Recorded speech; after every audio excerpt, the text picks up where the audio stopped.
Bueno, Reyes, ¿qué tal? ¿Cómo estás?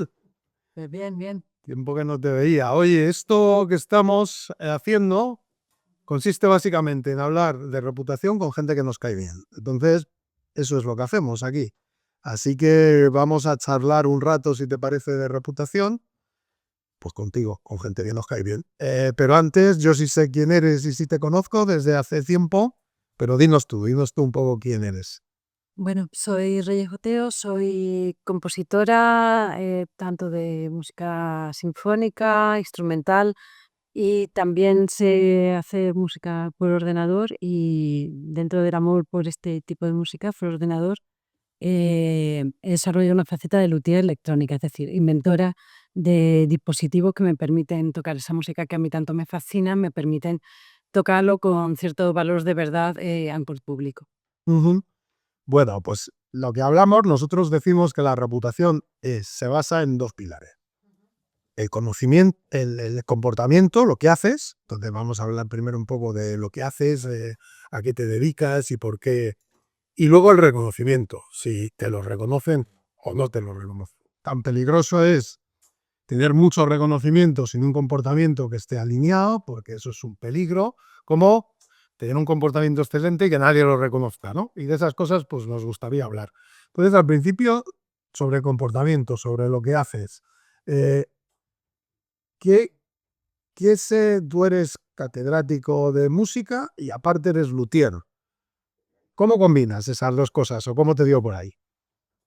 Bueno, realmente el interés y todo el trabajo, mm, estoy satisfecha porque ha venido de una fuente, digamos, verdadera, de una motivación. Eh, Ah, que no te lo has regalado, vamos. no, no, no, bueno, que ha nacido de un interés honesto, Ujú. de un interés interno por explorar y por una necesidad real, como te decía, de ese mundo electroacústico, de todos los sonidos que uno puede imaginar con su oído interno o con su fantasía, poderlos hacer reales y poderlos tocar.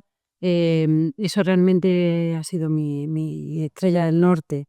Entonces yo he trabajado de una manera bastante solitaria y obstinada en eso, porque era mi deseo y mi idea fija. Y eso, la motivación, digamos que ha sido honesta, lo que ocurre fuera de esa curiosidad y ese trabajo es un poco un segundo plano, un ruido de fondo. Ujú. ¿Cómo separas lo que es ese ruido de fondo? Porque al final, bueno, pues la música es forma parte de una tradición cultural y hay una serie de, no sé si cánones o tal, que marcan un poco lo que es la calidad, lo que no es la calidad y tal. Y cómo convive eso con tu visión, esta que nos estás diciendo tan especial de la música. Sí, bueno, acabando de responder lo de antes, me dijiste que cómo concilia, por ejemplo, con la parte esta Tier, sí. oficial de que, La parte oficial de catedrático con claro, donde tienes que enseñar en estudios reglados, en los estudios más altos que se imparten oficialmente, ¿no? esas tres perspectivas. En el Tú tienes que, eres profesora, eres catedrático y entonces son conceptos reglados. Tienes una visión, a mí me consta porque te he seguido un poco, muy disruptiva del mundo de la música. Y por otro lado, pues eres luthier también. O sea, no solo tienes una visión disruptiva, sino que haces los instrumentos que pueden llevar a cabo esa visión disruptiva o no, no, no.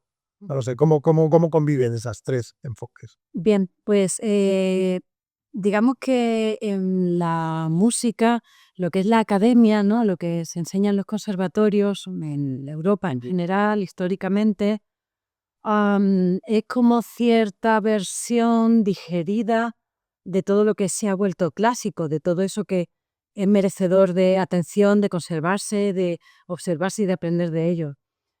Pero esas fuentes, esos distintos autores merecedores de atención y de memoria y de conservación y de seguir siendo escuchados, realmente, y yo se los remarco mucho a mis alumnos, han sido, digamos, los más outsiders o los más em, fieros o fuera o sea, nada académicos, entonces, ni nada utilitarios. Es decir, que em, la mayor parte de ellos nadie les hacía caso o estaban haciendo algo que era disruptivo en su momento y todo el mundo gritaba en sus conciertos con que se vaya o no se entiende, las críticas eran horrorosas no puede entenderse esa forma y después de que han pasado unos años se les ha entendido.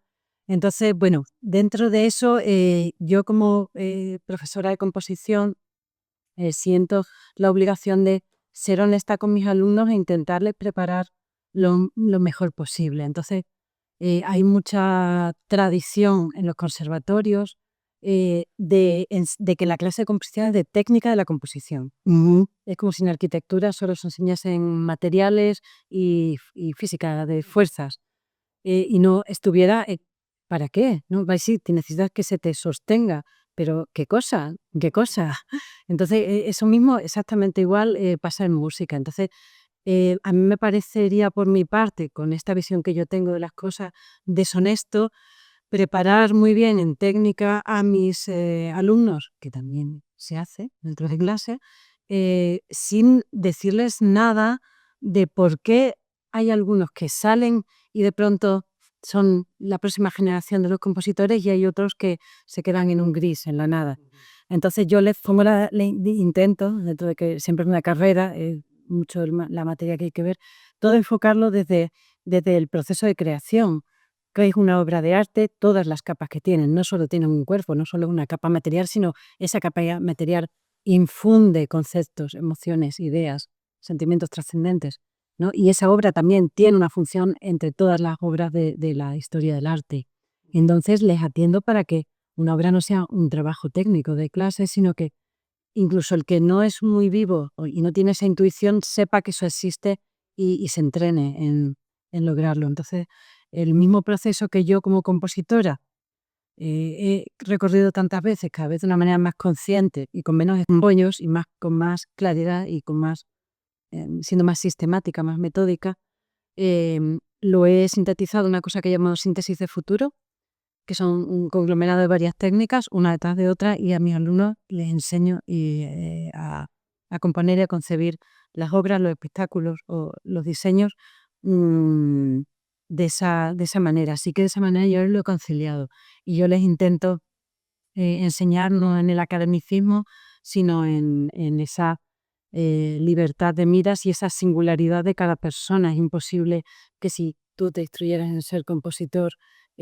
produjeras nada mínimamente parecido a lo que yo hago, ni yo lo que tú harías. De hecho, sería muy extraño esa epigonía que sucede con algunos maestros de composición que sus alumnos componen igual, es muy, Igual que ellos.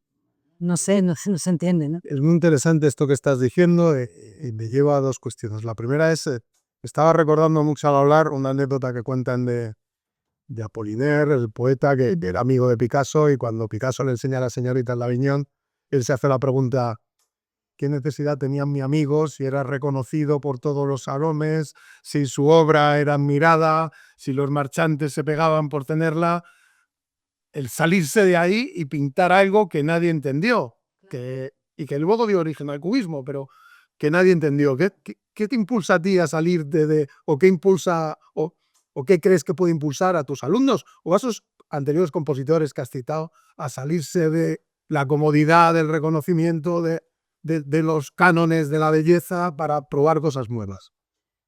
Pues bueno, ya he sabido que en historia del arte hay ciertas obras que son canónicas, que tienen el valor de lo canónico, y otras que tienen el valor de hacer una excursión fuera y ser fundacionales de algo nuevo. Y en medio, pues ahí se quedan ¿cómo se llaman? Los manierismos, ¿no? Se quedan ahí en caminos muertos. Pero la cosa es, yo se lo digo a mis alumnos, ¿vale? No, yo es que quiero hacer como no sé quién, o quiero seguir haciendo música tonal. Digo, muy bien, yo te voy a apoyar en todo. Ahora, si te pones a hacer música tonal, tiene que ser de pronto la repera, algo que la gente se le vuelve la cabeza dentro de lo tonal. O sea, si vas a hacer algo que ya existe, ya está establecido en canon, tu obra en principio es excedente, es imprescindible, ¿no? A no sé que funde en algo. Entonces, bueno, si te metes dentro del canon de lo que se está haciendo hoy en día, pues bien, y si quieres hacer una excursión, pues bueno, siempre es más aventurado, puedes estar fundando algo o puedes no estar fundándolo. De hecho, mm, Molton Feldman dice en Give My Regards to the Eighth Street, dice que el primero en hacer algo, algo así como un pringao, nadie le hace caso, todo el mundo de hecho lo desprecia. Pero el segundo es el que es coronado por hacer esa cosa. Eso ha pasado con John Cage con el piano preparado, que el primero fue su maestro, Henry Cowell, y ha pasado con, bueno, no sé si ahora me voy a costas de más ejemplo, pero si después cuando pienses en ello te vas a dar cuenta de quiénes han sido los segundos, pero que siempre ha habido un primero. El primero nadie le ha hecho ningún caso. Y después alguien, bueno, con el serialismo integral, que el reconocido por el serialismo integral ha sido Pierre Boulez, que era alumno de Olivier Messiaen, gran compositor en su técnica, su estilo, gigante compositor, pero que un día se le cayó un pelo que era una especie de ejercicio o estudio que lo llamó algo así como estudio de modos e intensidades. Y Boulez cogió ese pelo que para Messiaen era despreciable, hizo de él toda su carrera. Fue reconocido y siempre se ha recordado por eso. Entonces es curioso que esos segundos son como quienes vienen ya a solidificar, teniendo claro lo que el primero ha visto como un sonámbulo, de una manera tal vez ensoñada o intuida, ¿no? Pero muchas veces, entramos en el reconocimiento, antes has mencionado algo, estoy intentando recordar que un método de futuro, has dicho. Síntesis de futuros, fue mi método de enseñar a creer. Muchas veces para obtener el reconocimiento de una vanguardia Sí. hace falta tiempo. Claro. ¿Cómo convivís con ese tiempo? Porque, claro, tú antes estabas mencionando la diferencia entre un visionario y un loco no siempre está muy clara, ¿no? Entonces, muchas veces ese tiempo lo que nos dice quién ha sido un visionario, quién ha sido un precursor, ¿ya? O quién sencillamente ha sido un loco, el mayerismo lo has dicho, que ha llegado a un camino que no nos lleva a nada. ¿Cómo convivís con eso los que tenéis un ánimo de vanguardia y de romper con el canon y de ir más allá? Vale. Sí, en principio porque no es un ánimo, digamos, que reaccione a nada que exista antes. Realmente es como una especie de, no sé, de misión que alguien te ha colocado, donde tú no sabes por qué quieres hacer tal cosa, pero te das cuenta, mirando retroactivamente, que hay una línea recta, ¿no? Si hacemos una visión de pasados, hay una línea recta que de pronto te da que son tus temas, que es tu tema de investigación, tus temas también, digamos, superiores, en lo conceptual, y es algo que no creo que uno sea consciente, al menos yo, y que es como tal vez las migraciones de los pájaros. Nadie le dice, aquí tienes un mapa, ve de un punto A a un punto B, ellos levantan vuelo y van de una manera impelidos, ¿no? Y la diferencia entre un visionario yo creo que es quienes vengan detrás, porque yo pienso que en la historia del arte, el arte se formula o se teoriza, ¿no? Dice la lechuza que sobrevuela al anochecer. Yo creo que todo se teoriza por, bueno, te estaba hablando de la síntesis de futuro, que el modelo teórico es un cono, como una linterna que ilumina y abre los futuros posibles, ¿no? En este caso sería un cono de pasados. Entonces, cuando quien va a teorizar o a formular una teoría sobre qué ha pasado en tal periodo de historia del arte, lo que hace es una mirada hacia el pasado que une puntos o hitos. Entonces realmente yo pienso que es anecdótico lo que cada autor ha ido explorando como caminos nuevos. Creo que es anecdótico si de pronto algún historiador o alguien ha venido detrás que haya trazado líneas. En cualquier caso, sí es cierto que hay como ciertas tendencias, ¿no? Estamos como con las antenas desplegadas, ¿no? Quienes vivimos en el arte, intentamos vivir la mayor parte del tiempo con las antenas desplegadas cuando nos dejan, cuando no nos acucian los problemas más terrenales, intentas ir conectado de otra manera.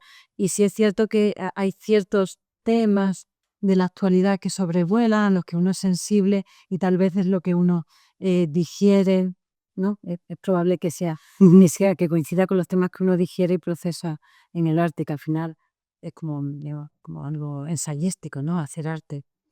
Me gusta mucho esto. Hay dos temas, no está tan lejano del pensamiento empresarial las cosas que tú estás diciendo. O sea, una que has dicho con respecto al alumno ese que quiere abrazar la tonalidad, y que se dice mucho en empresas, o eres distinto o ser mejor. Es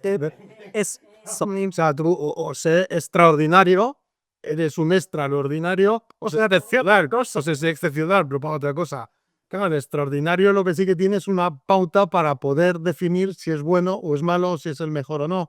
El excepcional carecemos de eso, y solo el tiempo es lo que nos va a marcar. Pero después me interesaba esto de futuro. Nosotros, y está aquí Martín, un colega, estamos detrás o sea, nosotros que desde la práctica en la que estamos, que además de sostenibilidad, reputación, de estudios, hemos desarrollado un modelo que es cartografía de la anticipación. ¿Cómo nos podemos anticipar a las tendencias de la sociedad? Claro. Porque las empresas no hacen más que dar respuestas a esas tendencias de la sociedad. A veces incluso las pueden acelerar o las pueden liderar, pero la mayoría es, y sí creo que el mundo del arte la pilláis mucho antes. Por eso esas antenas de las que hablabas, esas sí creo que las pilláis mucho antes que cualquier otro. Eso es mi manía de vigilar no tanto a las empresas que me dicen cosas que ya sé, sino vigilar a la gente que me dice cosas que no sé porque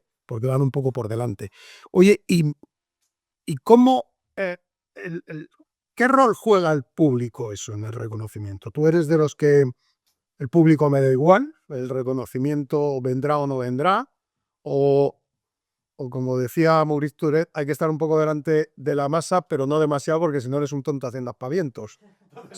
¿Cómo lleváis eso? Si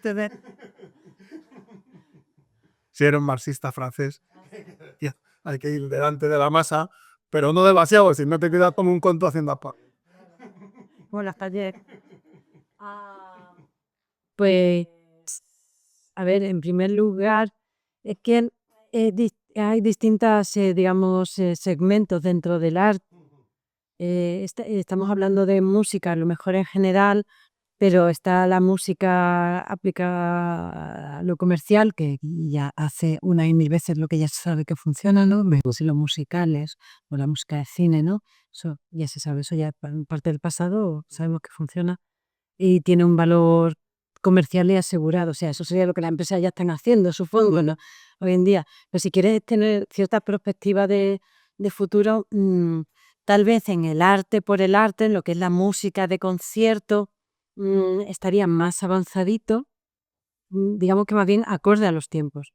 Lo otro mira al pasado, la música artística, o sea, lo que haría Beethoven, pues el Beethoven de hoy en día, hace esa música de concierto que tal vez es eso, el canon de hoy en día, y esa perspectiva yo creo que la hacen dentro de ese canon, pues ciertas personas, las que igual humildemente me incluyo, que están un poco haciendo laboratorio. Entonces, ¿en qué medida el público aprecia la investigación que, por ejemplo, Dido? ¿Recuerdas a Dido? Sí, Los Garneros. sí, ha pasado por aquí, por este sofá de la reputación, sí, sí. Muy bien, pues por ejemplo, ¿en qué medida ella va por la calle o todo el mundo habla de la molécula que ella investiga? Creo que es bastante impopular. Claro, entonces, ¿a qué le importa? Si lo que queremos todo es paracetamol y ibuprofeno. Entonces, en la farmacia no te venden los deditos, pero ahora nadie le hace caso a lo mejor, o sea, ojalá Dido, no quiero hablar de ella, pero a alguien que está, digamos, investigando algo, de hecho está aventurando, incluso está dando un paso que después otro científico igual coge ese indicio y tira del hilo, igual llega a algo que nos hace inmortales y felices por siempre. Pero lo están haciendo un poco como para el diablo, porque es improbable que dé con esa tecla, empezando por ahí. Esta mañana estaba yo diciendo en clase. 9, o sea, 10 intentos, 9 fallos, un éxito. Menos con menos, por no desmoralizarlos.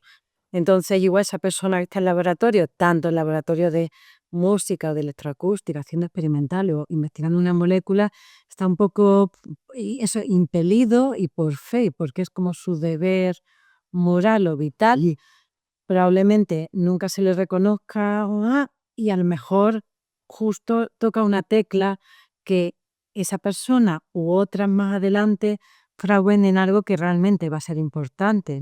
Y no creo que haya ningún avance importante sin ese tipo de figuras casi anónimas. Ya. Entonces el público, dime tú, ¿qué pinta ahí? Bueno, estás hablando de la innovación, que también es un concepto bastante interesante, pero otra cosa que también nos preocupa y que tiene que ver también con esto que estamos hablando del reconocimiento. ¿Qué pasa con ese que ha acertado 1 de cada 10 y ya sí es reconocido? O sea, ¿qué pasa cuando tú te saltas el canon? Sí. Pues Camarón se salta el canon de Maidena y bueno, al principio no fue muy reconocido, de hecho en vida vendió muy poco, pero luego ahora pues todo el mundo le reconoce. Ahora, otro que también se saltó el canon y que también fue poco reconocido, pero que ahora todo el mundo reconoce, fue Morente, pero él decía, yo es que me aburro haciendo siempre lo mismo. Cuando ya has saltado el canon una vez y te han reconocido, ¿qué haces? Sigues inventando sacarte, porque ¿cuántas cosas se nos pueden ocurrir a lo largo de una vida? ¿Cómo gestionas eso los que habéis saltado el canon alguna vez? Se os ha reconocido por ello y eso y ahora las expectativas de la gente es que te lo vuelvas a saltar. ¿Cómo se gestiona eso? Bueno, reconozco, no sabía eso de Morente, pero lo conozco perfectamente porque yo una vez que he movido cielo y tierra, me he pasado 1 año y medio trabajando y he conseguido tal logro técnico que poca gente al final sabe, ¿no? O tal logro artístico, lo saben quienes me conocen, hacemos la representación por una vez y es como, uy, ya lo hemos conseguido, vamos a hacer un marketing, es como, no, ya. Me ha costado mucho trabajo. Yo en mi cabeza estaba ocupada con lo siguiente. Necesito lograr lo siguiente porque esto ya está. He conseguido documentarlo, está en la partitura, está en la grabación, está en los medios técnicos, los circuitos. Voy a lo siguiente. Y también apuntabas al principio a una cosa muy interesante que es esa... claro, al final todos los ejemplos que me han mencionado me has dicho, pero en vida no, sino un poco después, pero en vida no, sino un poco después. Entonces es el mismo caso, que este es más universal, igual hay gente que fuera de España que no conoce a Camarón o a Morente, pero el caso Van Gogh, ¿vale? Que es el paradigma del autor. Sí, reconocido una vez que estuvo muerto. Nosotros Pero no decimos... solo eso, es despreciado y maltratado en vida. Y hay gente que está llenándose los bolsillos a sacos de exposiciones inmersivas, además destrozando la obra, todo con qué sentido formal o contemplación estética de su obra, vendiendo hasta en calcetines su obra y lucrándose a posteriori cuando ese hombre estuvo despreciado y maltratado en vida. Y tanto él como otros tantos que tú muy bien has mencionado, creo que ya se ha repetido suficientes veces la historia como para que la primera mirada del público o de cada persona singular sobre alguien que está haciendo algo insospechado no sea esa primera mirada, que yo la conozco muy bien, de desprecio, ¿no? Si coges pronto, ay, encuentras un palito y, oh, ay, con esto puedo hacer un instrumento y a la vez que lo humedezco y crecen las ramas, puede sonar y todo el mundo, la primera mirada es de desprecio, de, pero qué tonta es.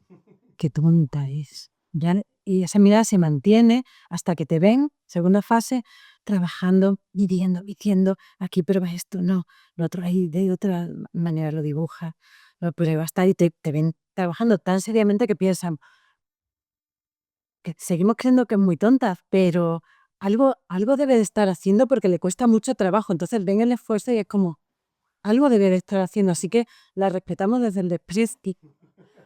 Y después el día que ya está hecho, funciona todo bien y tiene obviamente no es el mecanismo, tiene eso, de pronto de ahí sale en espíritu, sale magia y en la manera de tocarlo, en cómo se presenta, cómo se comporta, qué sonidos hay, qué obra musical hay. De pronto todo es un mundo cerrado. De pronto solo presentante, el público y esas mismas personas dicen, pero ¿cómo lo has hecho? Usas y de pronto buscas y dicen, el sabio señala a la luna y el tonto mira el dedo, ¿no? Todos miran el dedo como, ¿pero qué has hecho? ¿Usas este programa? No sé usarlo. Entonces usas este. No, ni idea, son muy difíciles de aprender. No, pero ¿qué? Aquí puedo hacer fotos y es como incluso muy mal educado y es como, no, es la urdimbre, es la urdimbre de la idea artística con la materia bien traída, ¿no? Es curioso que pites a Van Gogh porque es uno, Justo Villafañe, que es bueno, por el que yo aprendí reputación, que es un catedrático de EA, él falleció hace unos años, era Complutense, hablaba del efecto Van Gogh, de precisamente esas empresas que tienen un comportamiento excelente pero que no han reconocido sus partes interesadas y que solo se les reconoce cuando ya han desaparecido las... Sí, él lo llamaba el efecto Van Gogh. Y yo, como aquí procuramos ser más modernos, lo llamamos el efecto Velvet Underground, pero puede ser el efecto Camarón. O sea, hay grupos o autores o músicos que se les reconoce una vez han desaparecido. Lo de Camarón y la de tal tipo es claro, la Velvet Underground, que todo el mundo lo reconoce como uno de los grandes grupos que influyó en el desarrollo del rock y del pop, pero que mientras estuvieron en el activo apenas vendían discos, ¿no? O sea, no tuvieron el reconocimiento hasta mucho después. Pero otro punto que me interesa saber tu visión, es los que sí son reconocidos y no se conforman. Miles Davis.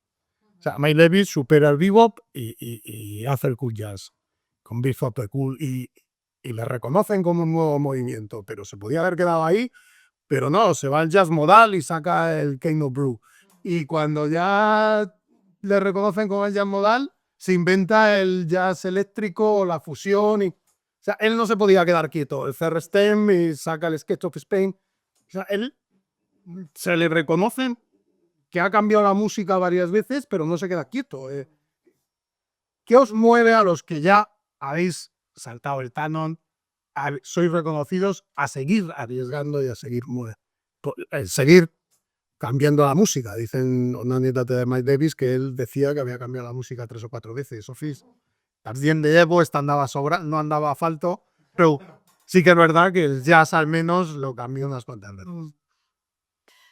Pues bueno, yo vuelvo al concepto de esa motivación honesta, porque hay un interés y una curiosidad y una búsqueda honesta que es lo que manda por encima de otros intereses más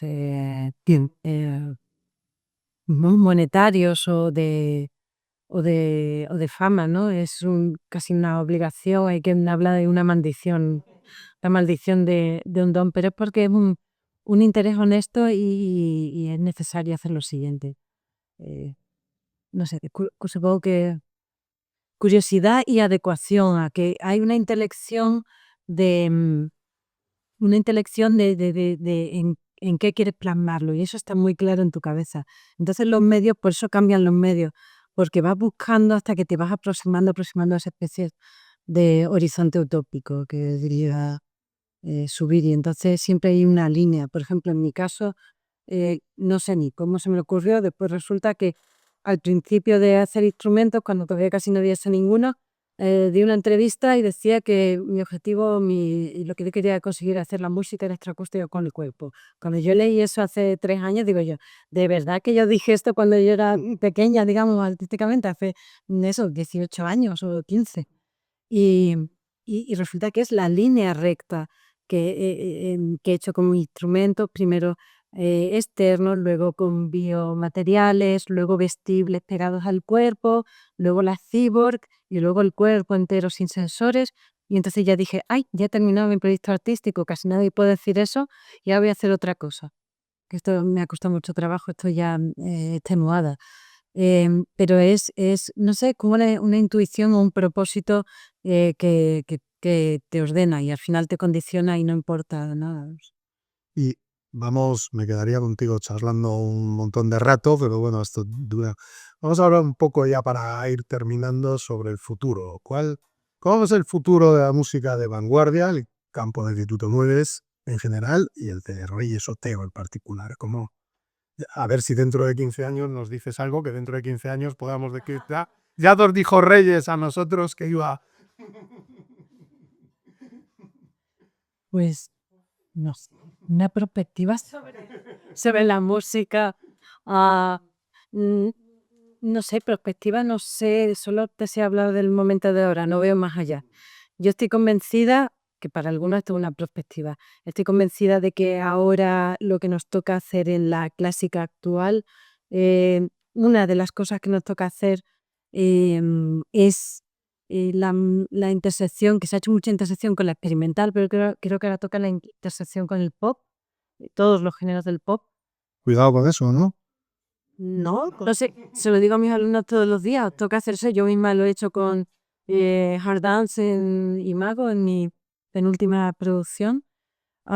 Y creo que es algo que ahora hay que explorar, durará pocos años, si empiezan ya, porque no sé a qué espera, pero creo que es una cosa que toca ahora, no Sí, sé. la verdad que te la alta y la baja cultura conviven bien. ¿Cómo ves tú eso? Convive, bueno, ya lo hizo Lorca, pero y otros muchos, pero cómo en el mundo de la música parece que esa barrera no se acaba de romper, aunque hay intentos. No se puede, yo pienso que no se puede romper porque donde hay un interés legítimo no puede haber un interés monetario ni de reconocimiento, Ujú. porque si no, no eres libre de lo que estás haciendo. No, pero fíjate en el arte, Line, Damian Hitch, todos estos no tienen ningún problema en monetarizar todo lo que pueden, su vanguardia, sus ideas, Vale, pues vale, empezaré a hacerlo. Jata.